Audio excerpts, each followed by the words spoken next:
শতকরা বার্ষিক কত হার সুদে কোনো মূলধন 25 বছরে সুদে মূলে 4 গুণ হবে?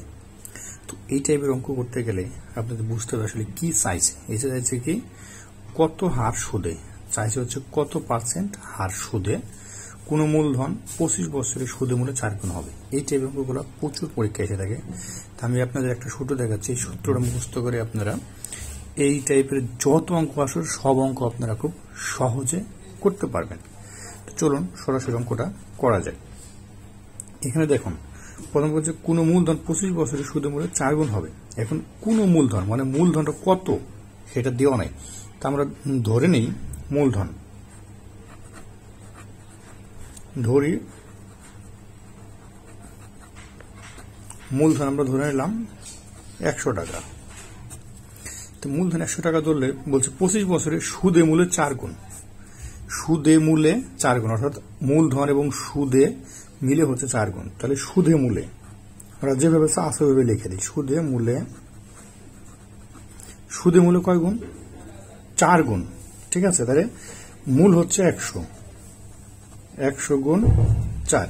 বলছে কোন মূলধন 25 বছর সুদে মূলে 4 গুণ হয়। তাহলে এখানে আমরা ধরে নিচ্ছি মূলধন 100 টাকা, সুদে মূলে 4 গুণ, তাহলে 104 গুণ হচ্ছে সমান 400 টাকা।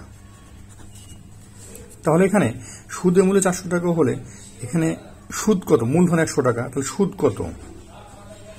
সুদ 400 মাইনাস এখানে মূলধন হচ্ছে 100 টাকা, তাহলে 100 বাদ যাবে, সমান 300 টাকা।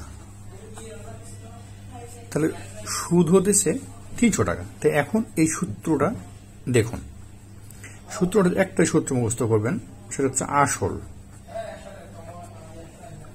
সমান 100 গুণ মুনাফা সময় গুণ হার। মুনাফা সময় গুণ হার, এই একটা সূত্র দেখে আপনারা যা চাবে, যদি আসল বের করতে পারবেন, সময় চাইলে সময় বের করতে পারবেন, হার চাইলে হার বের করতে পারবেন, মুনাফা চাইলে মুনাফা বের করতে পারবেন। অর্থাৎ পরীক্ষায় এখানে যা চাবে আপনারা তাই বের করতে পারবেন। এখানে চাইছে কি হার, তাহলে আমরা হারটা বের করব। আসল কত? আসল হচ্ছে 100 টাকা, এই যে আসল 100, তাহলে 100 গুণ মুনাফা কত? মুনাফা হচ্ছে 300 টাকা। মুনাফার সুদ কিন্তু একই জিনিস। সময় কত? সময় আছে হচ্ছে 25 বছর,